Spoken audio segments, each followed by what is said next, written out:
And now for the news in detail. We start from Washington, where President Donald Trump has said he does not want to get the U.S. involved in a war with Iran.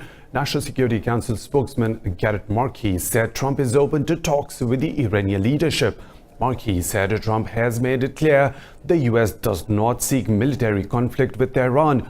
Talking to advisors, Trump said he will protect U.S. interests in the region. Meanwhile, Iran has accused the U.S. of sparking an unacceptable escalation of tensions.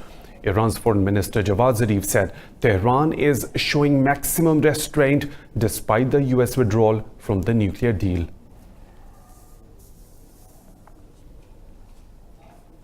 Iran has urged the signatories of 2015 nuclear deal to take concrete action to safeguard the agreement. Speaking to the media in Japan, Foreign Minister Javad Zarif said supportive statements are not enough. Tehran has asked the other signatories to protect its economy from U.S. sanctions. The U.S. has tightened sanctions on Iran a year after it withdrew from the agreement.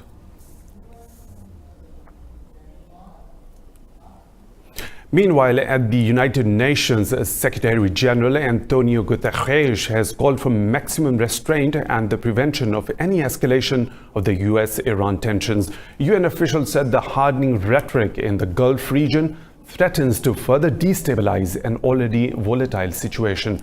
The United Nations chief is available to the parties to resolve their issues. UN spokesperson Stéphane Dujarric said the U.S. has increased pressure on Iran by tightening sanctions and increasing its military presence in the Persian Gulf. In another development, U.S. President Donald Trump has unveiled plans for a new immigration system. It aims to make immigration difficult by toughening the educational and skills requirements. Trump said the country will move away from the current system that favors applicants with family ties to the U.S. He said 57% of the green cards will be given on the basis of employment and skills. The immigrants would be required to learn English and to pass a civics exam. The president said his plans would make U.S. immigration the envy of the modern world. Senior Democrats have dismissed the proposed system, but Trump said he will get the plan approved after winning the 2020 elections. If for some reason, possibly political, we can't get the Democrats to approve this merit-based high security plan, then we will get it approved immediately after the election when we take back the House, keep the Senate, and of course, hold the presidency. At least 15 people have died in Mali following heavy overnight flash flooding. Heavy rains swept through the city, flooding streets and damaging buildings and homes. Locals blame the blockage of poor sanitation system for causing the floods. The government has deployed rescue teams to the inundated city.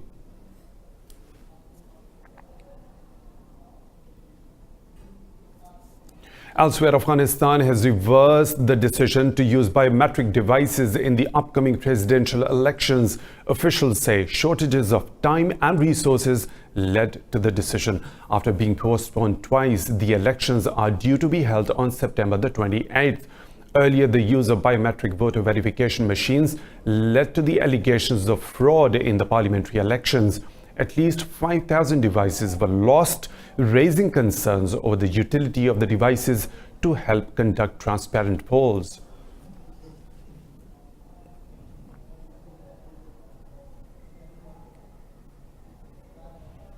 In Britain, Prime Minister Theresa May has agreed to resign after a fourth attempt to get her Brexit deal approved by the Parliament. Meanwhile, Boris Johnson has announced his bid for the Conservative Party leadership. May announced the decision following successful talks with Tory grandees. After the attempt, May will set out a timetable for leaving office in June. The chairman of the Conservative 1922 committee, Graham Brady, said May's resignation does not depend on the outcome of the vote. We have agreed to meet to decide the timetable for the election of a new leader of the Conservative Party as soon as the second reading has occurred, and that will take place regardless of what the vote is on the second reading, whether it passes or whether it fails to pass. Moving on to India, where the ruling Bharatiya Janata Party has said it will make the colonial-era sedition law even tighter if it is re-elected. Union Home Minister Rajnath Singh criticized the Indian National Congress over its campaign promise to repeal the law. Congress said the law was frequently misused. It makes disaffection towards the government punishable by a fine and maximum life imprisonment. It has been used as a tool to stifle dissent and debate in present-day India.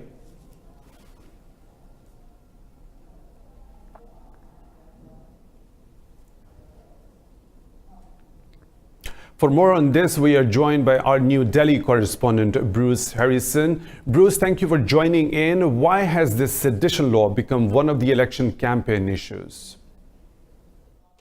In particular, it's become an issue in this campaign because, number one, the Congress Party within its manifesto has vowed to eliminate the sedition law, calling it archaic, a hangover from British colonial rule, a tool used by multiple governments, not necessarily just the BJP, but consecutive governments, to stifle dissent.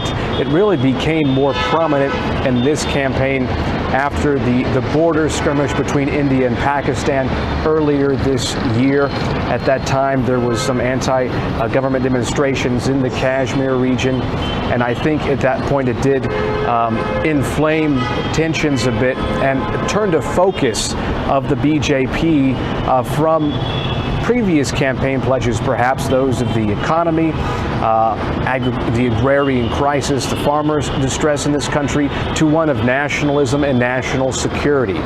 So I believe that the BJP party is seizing on the issue of Congress trying to eliminate the sedition law is an issue of national security, one that could threaten the country if this law is eliminated, if they're not allowed to use this in practice.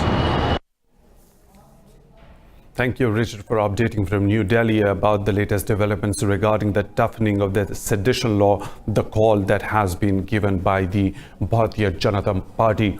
Moving on, Bangladesh has been criticized by Human Rights Watch for its crackdown on free speech. The international body called on Dhaka to stop jailing dissenters and review its draconian laws. Police arrested 2 writers and an activist this week for undermining law and order and hurting religious sentiments.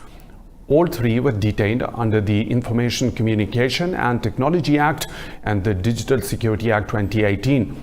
The laws seek to curb free speech, mainly in the press, and carry a maximum punishment of 14 years each.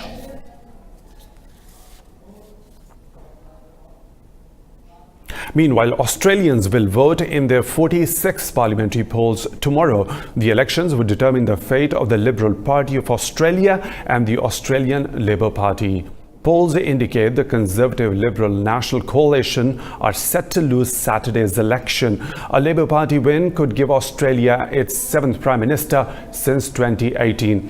Conservative Prime Minister Scott Morrison's coalition government has lost popularity during its term in office. For more on this, we are joined by Richard Broisma, a Brisbane-based journalist who has been covering the lead-up to these elections. Thank you, Richard, for joining in. What are the main issues of these Australian elections? Yeah, this has been a very interesting election in terms of, I guess the lack of policies that have really been the issue. There are a number of policies that have come to the fore, but the overarching issue here has been one of personalities, the 2 personalities of the 2 leaders. Prime Minister Scott Morrison, who is the leader of the Liberal National Party, and Bill Shorten, who's the leader of the Labor Party that is currently ahead in the polls and is hoping to become the next Prime Minister, as you mentioned. Some of the other issues that have arisen on a policy front are really things like climate change has been a very big one that has really risen to become a bigger issue towards the end of the campaign. Tax policy and tax reform has been one as well, which has been very interesting because that's an issue that the Labor Party has really taken on as its own topic that it's really trying to push and really promoting its, what it would like to do for the grassroots people. Well, the government coalition has claimed massive economic gains. If that is so, why are the polls predicting his defeat then? Well, the Liberal National Party is traditionally the party that is regarded as the one that can handle the economy better. It seems to have better credentials and a better reputation for looking after the economy. But unfortunately, Australia's economy has not done that great over the past 10 years. I mean, many people think that ever since the global financial crisis, we just have never really bounced back, and a lot of grassroots people are really finding it very tough to make ends meet. Well, Richard, do you see Bill Shorten getting enough seats to form a government without needing any coalition partners? Labor has in the past been able to do that. It's been the Liberal National Party, which is formed of the Liberal and the Nationals.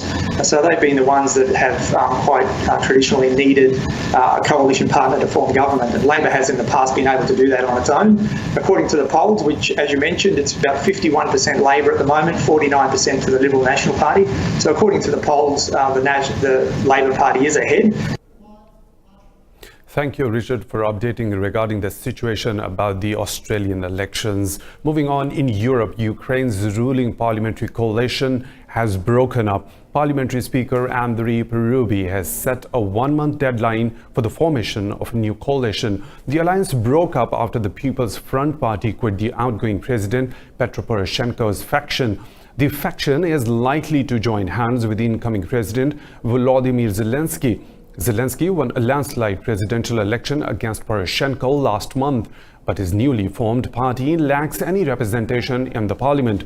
The move has paved the way for Zelensky to call a snap election and establish a parliamentary majority.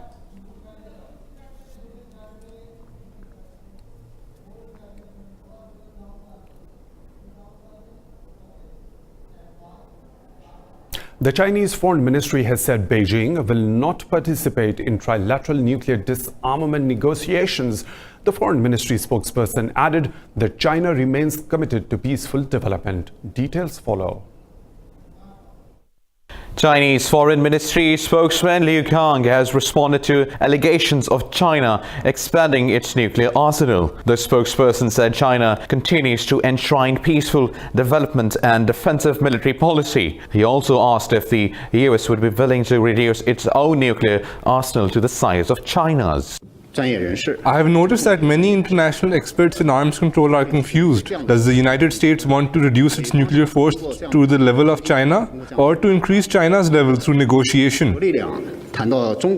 Foreign Ministry spokesperson Liu Kang declared that Beijing would not participate in trilateral nuclear disarmament negotiations. On this issue, China has made it clear that we will not participate in any negotiation for a trilateral nuclear disarmament agreement, including the agreement among the US, Russia and China. Foreign Ministry spokesperson Liu Kang added that Chinese defense spending was moderate. He asserted that China would not be participating in a nuclear arms race with any country. As for the so-called transparency of the nuclear issue, compared with relevant countries, China doesn't take part in nuclear arms races of any kind. It provides no nuclear umbrella for any country and does not deploy nuclear weapons in other countries. Foreign Ministry spokesperson Liu Kang said Beijing was committed to promoting dialogue between nuclear-armed states. Denied IDs for being related to alleged ISIS members, thousands of families in Iraq are deprived of healthcare. This leaves many children with conditions like asthma, epilepsy, and autism with no source of treatment. Details follow. Iraqi security officials routinely strip families of suspected ISIS members of security clearance required to obtain IDs. This leaves many sick Iraqi children undocumented and their medical conditions untreated. I have a son who has epilepsy, and I also have a daughter who doesn't have an identity card. The boy has epilepsy and autism, and he doesn't have an identity card. Our financial situation is dire. جنسية ما عنده يعني. Human Rights Watch has termed the deprivation of documentation a violation of international law. Some individuals with IDs also have them confiscated at displacement camps. We have people who have had their documents seized while staying at the security camps. They are flagged by the security forces. They are not allowed to leave the camp. You are detained, they tell them. They are sick. Some have cancer and others have skin diseases. The Norwegian Refugee Council estimates there are 45,000 children without documentation in displacement camps alone. The children are also deprived of education, while their adult family members aren't eligible for employment. It is likely these families will remain stuck in the fringes of Iraqi society until the situation changes. Meanwhile, former Basque separatist group ETA's most wanted leader has been arrested in France. José Ternera was detained at the car park of a French hospital in a joint Franco-Spanish operation. The ETA leader was on the run for more than 16 years. He was sought in Spain for ordering a bomb attack on civil guard barracks in the city of Zaragoza in 1987 that killed 11 people. According to Spanish authorities, Ternera was a hugely important person in ETA. After becoming one of group's leaders in the late 1970s, Ternera later became the leader. In May 2018, he recorded a final declaration announcing the separatist group had dissolved.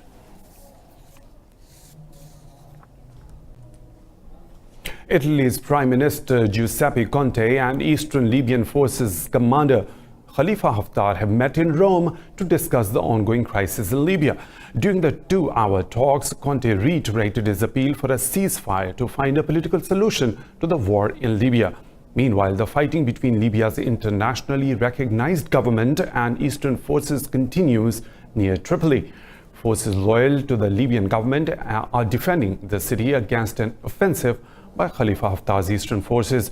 According to the United Nations, over 440 people have died and tens of thousands have been displaced since the offensive began on April the 4th.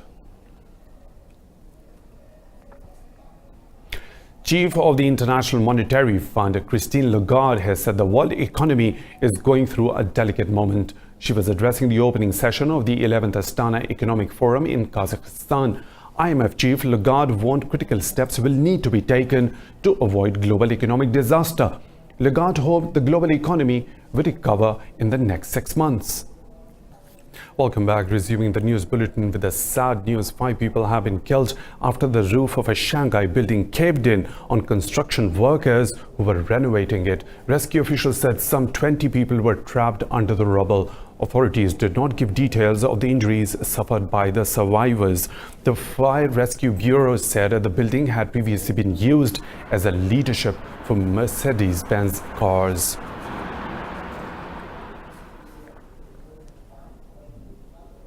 The deadly disease Ebola is spreading rapidly in the Democratic Republic of Congo, but the Red Cross says more funding is required to stop it. Details follow. The International Federation of the Red Cross is leading efforts to safely bury people dying from Ebola. But warning of a deepening funding crisis, the Red Cross said it would have to scale back its operations within 2 weeks. The Red Cross's Director of Health, Emmanuel Capobianco, said over 1,100 people have died in the 10th outbreak of Ebola in 40 years. The epidemic has been going on for 40 weeks, since August 1 last year. But in the last 3 weeks, we have seen 20% of the overall cases. So there's been a sharp increase in cases in North Kivu and Ituri. The Red Cross's Capobianco said out of 1,700 Ebola cases, 20% have been reported in the last 3 weeks. He said less than half of the required 31.5 million Swiss francs has been received to fund the effort to contain the disease in Congo. The situation is serious in the sense that the scale and quality of activities that will be performed by Red Cross volunteers will dramatically diminish within the next 2 weeks unless funding is provided. The Ebola fight back has already been hindered by growing insecurity and attacks on medical teams. The Golden State Warriors have won their second game of the Western Conference Finals against the Portland Trail Blazers. The 114 points to 111 victory enabled the Warriors to lead the 7-game series by 2-0. In a thriller at the Oracle Arena, Draymond Green lobbed a dying seconds shot to win the second game for the Warriors. After trailing by 17 points in the third quarter, the top-ranked Warriors scored 14 points in the last 5 minutes. Guard Stephen Curry dominated Portland's defense by scoring 37 points. Klay Thompson added another 24 points for the Golden State. The Western Conference sides will meet each other again on Sunday.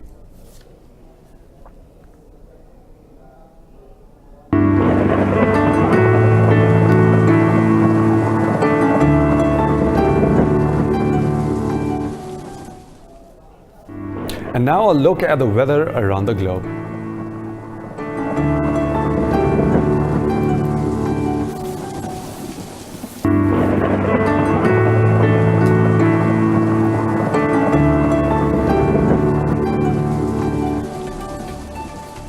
And that's all for now. Don't forget you can visit our website for the details on all of our main stories. You'll find them at indus.news, or you can follow us on social media as well.